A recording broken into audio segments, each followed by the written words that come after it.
Ahora vamos a escuchar a Patricia Krause, que es nuestra economista para América Latina. Patricia, por favor.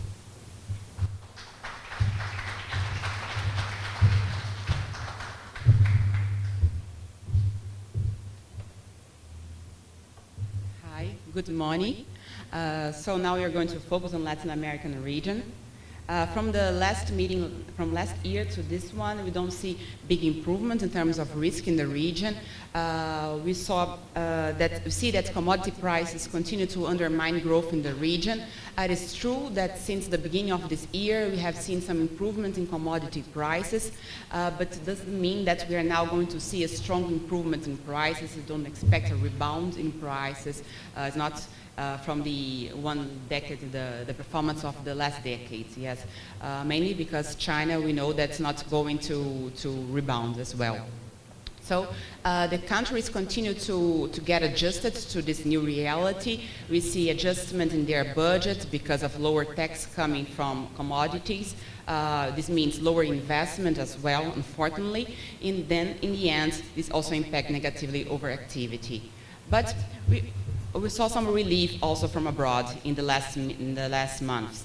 We see lower worries coming from China. We see Fed, the Federal Reserve, there has lower pressure to increase interest rates. It's not in a rush to increase interest rate. And then finally, this means lower pressure over exchange rate. We have seen some gains in exchange rate, some appreciation in the main exchange rates of the region, the main currencies.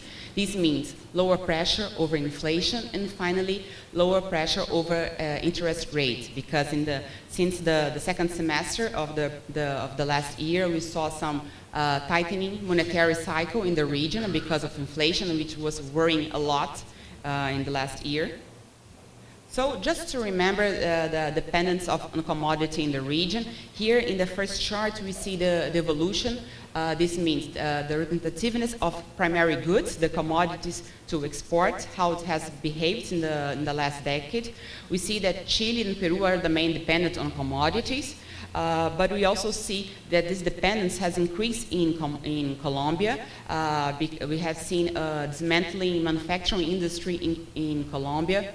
There's also an increase in Brazil. The exception is Mexico. Mexico is more associated with manufacturing to the US market. And here, when we look for the representativeness of exports to GDP, we see that the most open economy is also Mexico. And finally, the worst performing are Argentina and Brazil, which are the countries which are tied to this Mercosur agreement. Yeah. So, as I mentioned, we saw some relief in commodity prices. Here are the main commodities for the region. Iron ore is really important for Brazil. We see oil for many countries, mainly the case of Venezuela. But also for Mexico, for Colombia as well. Copper, yeah, for Peru and for Chile, and soybean for Argentina and for Brazil. We have seen some improvement this year, mainly from oil prices and from iron ore. Again, we do not expect to continue improving as well. It's to stay more stable. We are forecasting oil prices to stay at $52 for the next year. Yes, so this negative news also mainly for Venezuela. We see this terrible situation there, and there is estimation that the ideal prices for them would be $120. It's really out of our current reality. So with this relief in commodity prices, we also have the impact of exchange rate. Last year, as the second chart shows, we have seen a strong depreciation in many of the currencies. This year so far, we also have seen some improvement. Also, it's important to have in mind that in Argentina, we had in the end of last year a strong depreciation as Mauricio Macri took office, and he finally removed all the artificial controls over exchange rate.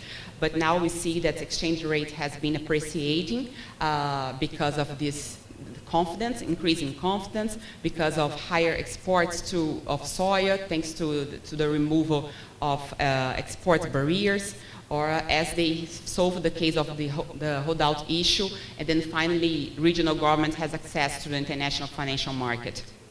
In Brazil, we saw also improvements thanks to the temporary removal of Dilma, which we think is not going to be something temporarily. The market has reacted positively. They see that the risk has decreased, that Michel Temer has higher chances of implementing necessary reforms. Yes, but the only exception is Mexico. In Mexico, the exchange rate has been depreciating, but here it should be associated with the elections in the US. We know that it is high linked with the US economy, and we know also that there's a high difference between the both candidates. Yeah? So also generates volatility in exchange rate market. So when we have strong depreciation exchange rate, as we had in the last year, we'd expect improvement in manufacturing, yes, because it became more competitive, the local product.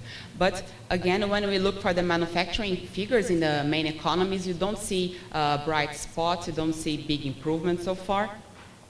We see that Mexico is still performing better, which was already expected. Colombia, but it's important to have in mind that it was really sensitive. So, of course, when you have a little incentive, it's easier to have some improvement too. And also, when we look to manufacturing exports, when you compare the level of exports from January 2014 with the level of exports from nowadays, Mexico is the only economy which reported improve. All other economies are still below the level of 2 years ago. So one of the points is the bottlenecks in infrastructure is not something new, that we have a big gap of infrastructure, the whole region.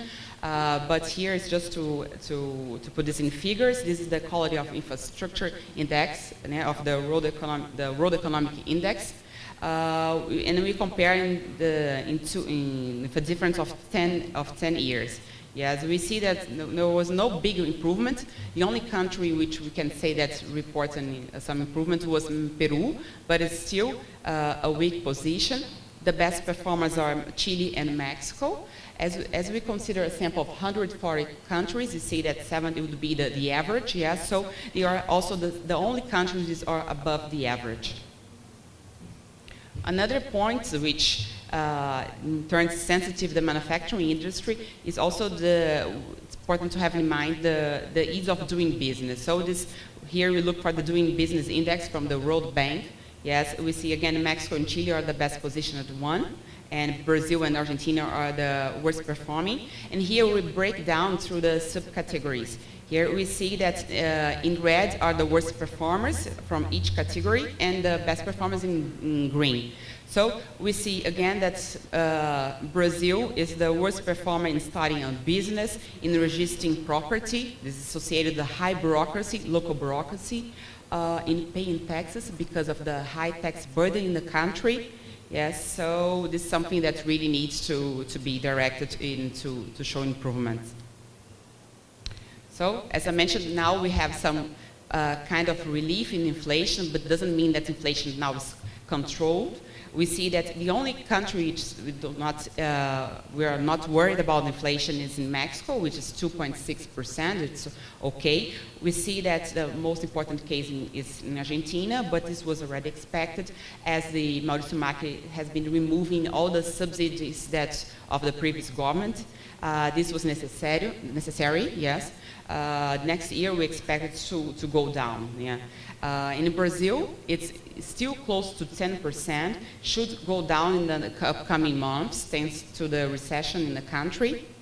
But we see also still going up in Colombia, and finally in Chile and Peru is more stable, but still below the target. Above the target. So we see the tightening monetary cycle, which had been contained. Yeah.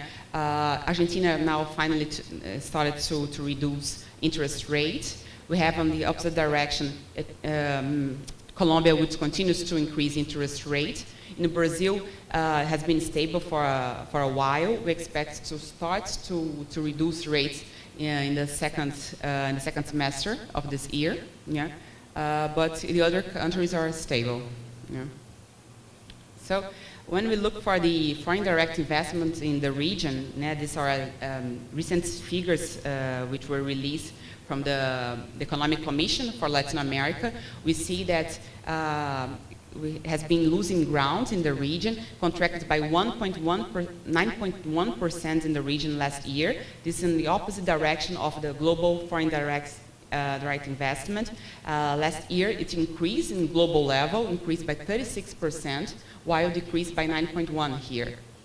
I would say the major economies all has observed decrease in foreign direct investment that they receive. The only exception is Mexico. In Mexico, it increased, but mainly associated with manufacturing industry, the telecom, yes, and also the automotive industry. Yes, they also emphasizes that they expect to continue deteriorating this year. They expect a further contraction of 8%, and mainly associated with the commodity prices. The strong drop in foreign direct investments was mainly associated with mining industry, as we have also seen here in Peru, mining investment going down, one of the main challenge of the new president that you need to face, and also from hydrocarbons. So now going to Brazil, I think that this, when we follow the covers of the economies, we can see how it has developed, the situation in Brazil. So we see the situation in 2009 when we were in the middle of the subprime crisis and Brazil was doing relatively well, and there was a lot of optimism about Brazil because of oils that they have discovered there, because of an emerging middle class who were consuming a lot.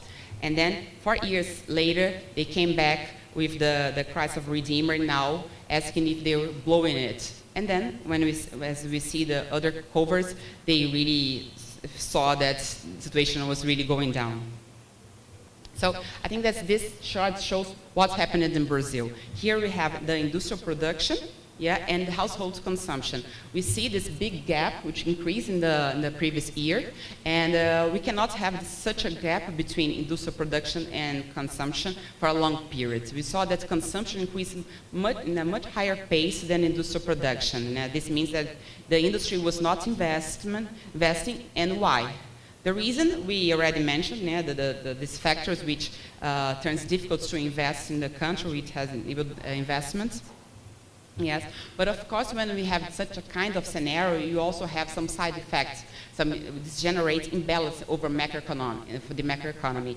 So here, when you look for the evolution of inflation, has been performing above the target ceiling for over a year. When Dilma was re-elected in October 2014, we already knew that inflation, at that time inflation was close to the target ceiling of 6.5, but we knew that this was artificially low, artificially controlled.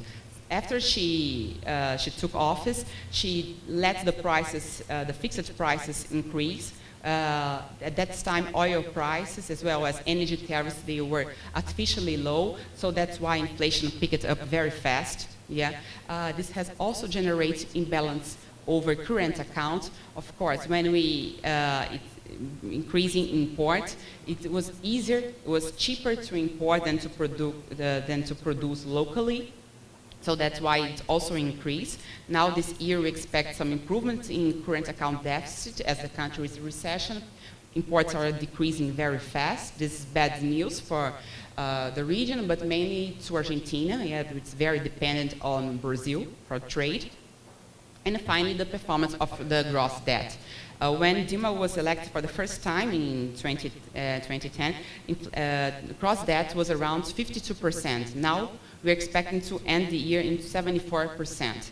Of course, this is high, but the most important point here is how it has increased very fast, and also the cost of the debt here. We know that the debt in the US is higher than in Brazil, but the cost of the debt in Brazil is really high because the government needs to pay high interest rate to get finance. That's why we see this terrible performance of the nominal deficit, how it has increased, and basically is the main challenge of the interim president, Michel Temer. The good news partly is that he's more able to do it, to get the reforms approved at in the Congress, because he has a better relation, with the Congress. But on the other hand, his party, the PMDB party, is also highly associated with the corruption scandal, with the car wash operation, which is still under investigation. So we don't know how this will develop.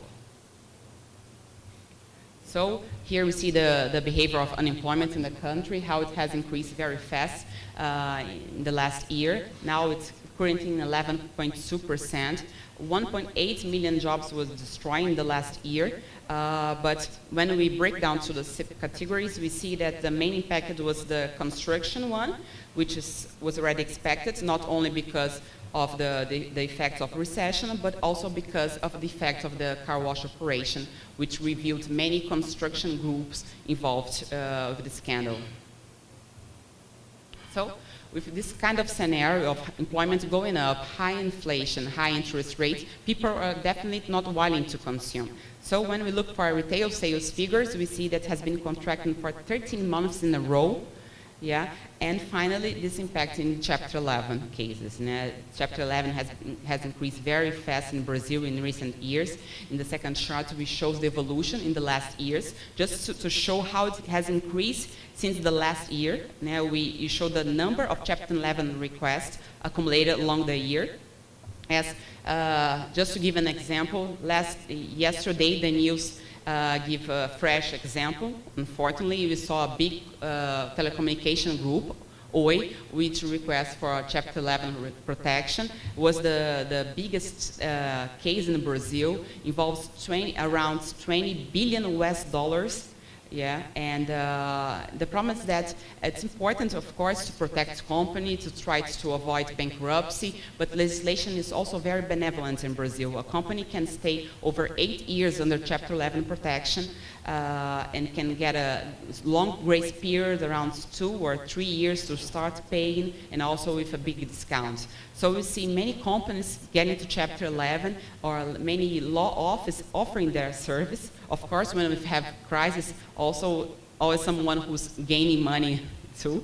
The case of this law office, yeah. So it continues going up. As part already showed, we have also the country risk assessment as the rating agencies, the main rating agency. We also have our country risk assessments. Here, looking for the country risk assessment evolution for the region.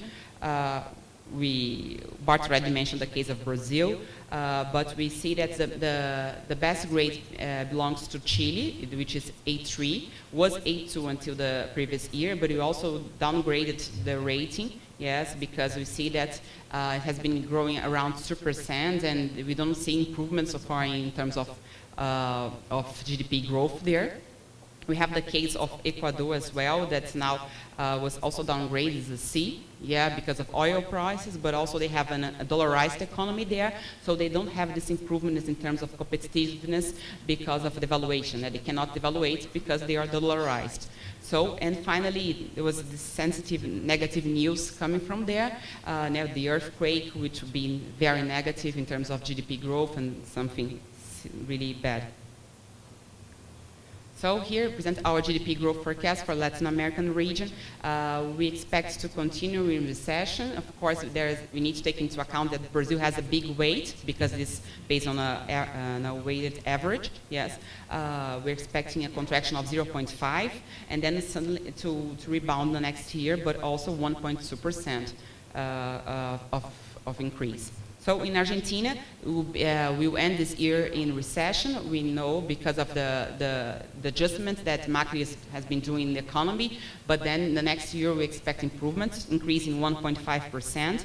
In Brazil, we reviewed very recently the GDP growth forecast for a contraction of 3.4, and then finally to break even in the next year. In Chile, as I mentioned, close to 2%. Confidence there is also low at low levels from business. Yeah, Colombia, the effect of the lower oil prices, of increasing inflation has been impacting consumption there too, which has been slowing down, yeah, in the growth rhythm. Ecuador facing the difficulties of oil prices and the earthquake as well. In Mexico, next year we expect this reduction in terms of GDP growth. This has been reviewed because we also reviewed our US economic growth, so there is a high link. We also reviewed the Mexican rate, growth rate. In Peru, we see also a 3.8 increase for this year and for the next one. This year, we have the effect of the increase in mining production. For the next year, we do not expect the strong gains of the mining production, but we see improvements in terms of investment with the new president, and you know that it takes a time to show improvements in investments. And finally, the case of Venezuela, that we don't know how it will end. We know that's an unstable situation with Maduro there. And here, the sector risk assessment for this year so far, we see that the assessment for the region is on average in red, but we have two segments which are at very high risk. One is steel. Steel is not only associated with domestic fundamentals, but also with foreign, the reality, the case of China, which has a high influence over prices. So we see not only in the region, but also in Europe and other places, they have been flooding the country with cheap imports. So we see the countries has been reacting, increasing barriers over imports, but it's still very sensitive. Construction, because of this slowdown in investment, but also in Brazil, the corruption scandal, as I mentioned. And two segments with a higher resilience has been pharmaceuticals. First, because population is aging, and secondly, because people will not stop to consume a medicine, a vital medicine, because they are afraid about losing their job. There is a higher elasticity to this kind of product.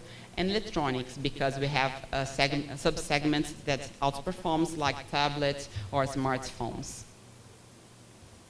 So this is the main idea. I'd like to thank you for your attention. Okay.